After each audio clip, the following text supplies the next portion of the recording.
Hi guys, it's Heather, and I'm here with my 5 week post duodenal switch surgery update.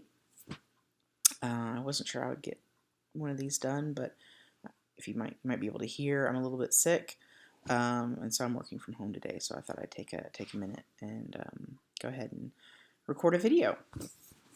So, I'll start with my stats. Everybody's always interested in that. My highest weight was 304 pounds. My weight on date of surgery was 283.2 pounds. I think last week, I can't remember if I used the weight from 4 week or exactly 1 month or whether they were the same or not. Anyway, I think I was 269.6 pounds. And today I was 266 pounds even. So that makes 3.6 pounds lost in the past week and 38 pounds even since surgery, which is awesome. And so I'm happy. Everything's going well. I've had sort of an ongoing saga with one of my incisions. And so I finished up the second round of antibiotics for that on Monday morning. And then last night I noticed that at sort of one end of that incision there was what looked like a little blister. It just sort of looked like there was fluid in it, and I couldn't really feel anything. It's still sort of numb around that area. But I noticed there was a little blister, and it had still been pretty warm in the area. And if you don't remember, that's the one where they removed my port. So there was a lot of work done under there, and it's probably still healing in there, but I haven't had any pain since the first round of antibiotics. There was no pain for a while. The pain had gone, but then with the infection that I had, they thought it was cellulitis, that there was some pain when I had that infection. But since then, since the first round of antibiotics has been done, there's been no pain in the area. But so I thought that I would go to the doctor today and see if there was still some infection or if anything needed to happen with that, just so they could see it. And so I called and got an appointment with one of the PAs because it was the only person who had an appointment this morning, and it was perfect. I could just go right after my daughter, after I dropped my daughter off from school. And so I went, and I actually didn't end up seeing the PA because my doctor saw me in the hallway and came in and wanted to know what was going on, and he decided to just open up the little blister area and see what was under there and see if it looked like infection or what was going on. And so he numbed me up and did that. Numbing medicine hurt worse than anything else. Didn't feel the needle go in, but then certainly did feel the numbing medicine. He said it didn't look like infection. It looked like old blood. And so hopefully no more infection. He didn't give me any more antibiotics for it. So we're going to hope that it just heals itself up. It's just going a little bit slower. All my other incisions are doing fine. They're still just a little bit red, but they're all, just like the red line kind of scar. I usually heal up pretty well and probably won't be able to hardly tell that they're there, in a year. So that's good. So hopefully I'm just hoping that clears up. He just said it's just taking its time, and it's probably because the port, there was a lot of work they had to do there, and muscle and everything. And the only other thing I wanted to talk about this week really was about food, and I continue to be amazed that I've had no problems with any food. I have no problems with things that are crunchy. I had a burger on lettuce. I didn't eat all the lettuce. I mean, it was not a huge lettuce leaf. It was sort of pieces of lettuce. And I ate a couple of pieces just to see if it would hurt my stomach or not, but I had no problems with it. I had no problems with have no problems with bacon. I have no problems with chicken or beef, anything. I haven't tried steak yet or um, pork chops or anything like that. I've had pork barbecue, which here is usually chopped pretty fine and with vinegary sauce. I'm in North Carolina, Eastern North Carolina, and I've had ribs that I have a sous vide machine, and it makes ribs that are really tender. You leave it in for almost a full day, and then I broil it with a little bit of sauce if I want. The sauce that I used this time was not not a sugar-free kind, but it was really relatively low carb. It was kind of a thin sauce compared to most barbecue sauces, so I just used a little bit of it. And yeah, they were tender and delicious and did not cause any problems. And I'm getting, I think this week, my average is about between 86 to 90 grams a day of protein with just food. I haven't started adding protein to my coffee again yet. I just got out of the habit, and my husband often makes my coffee, and he just says he doesn't know how to do it with protein, which, it's not that hard. I just haven't taught him. You have to mix the protein with the creamer or the cream before I make the coffee in it.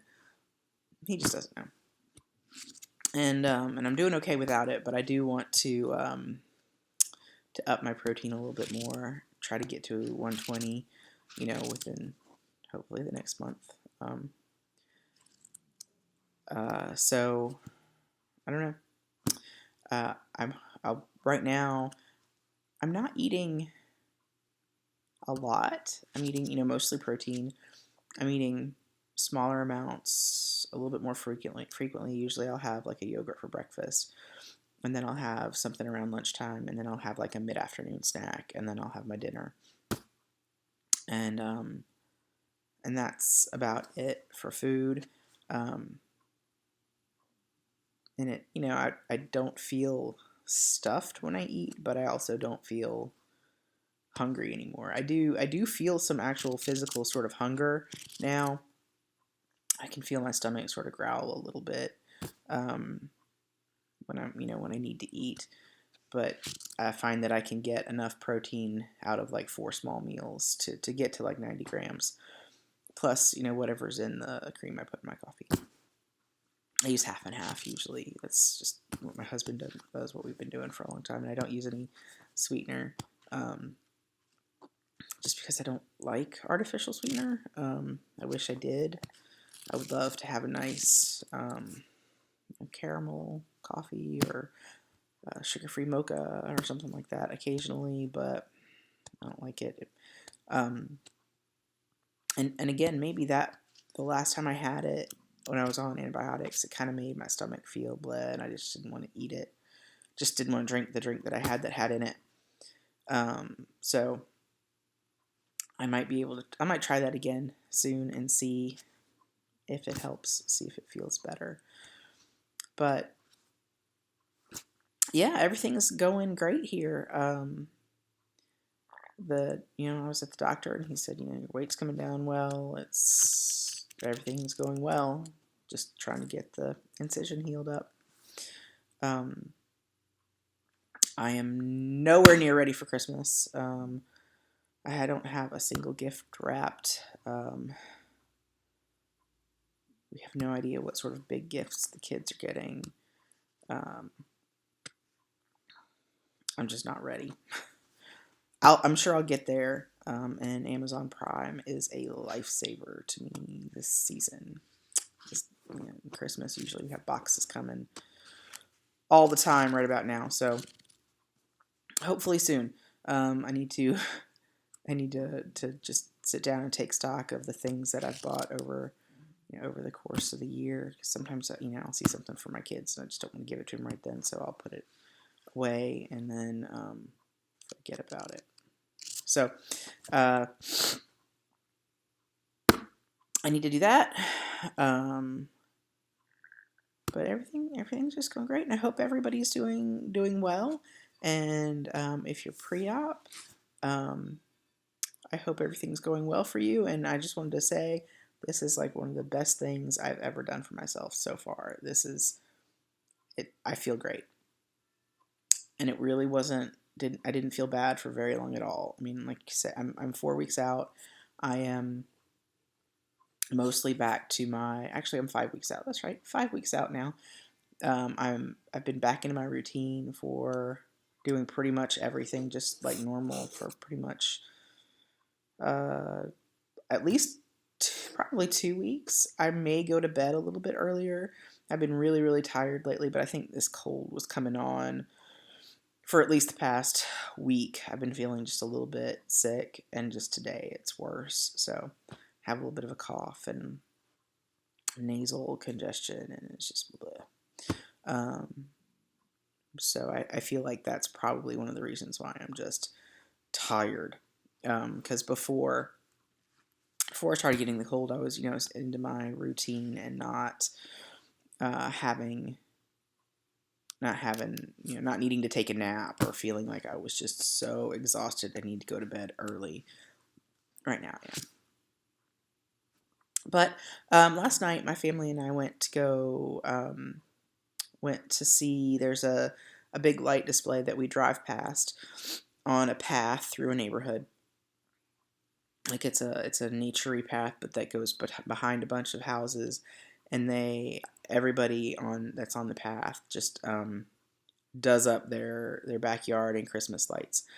So I'm going to put a little video and a little picture that I have. I took a nice panorama of Wood Guy's backyard because it was just amazing. It was full of lights, and I'm sure that was a ton of work.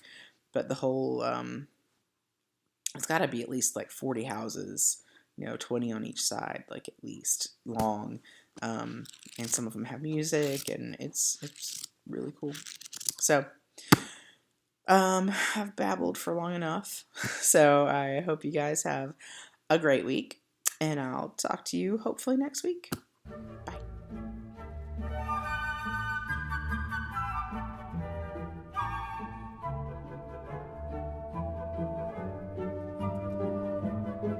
So a neighborhood near us does this along a pathway, and it's pretty cool. So we decided to come down and take a walk down the path tonight. Not too cold, good weather. Man, a lot of them do go to a lot of work to put this together.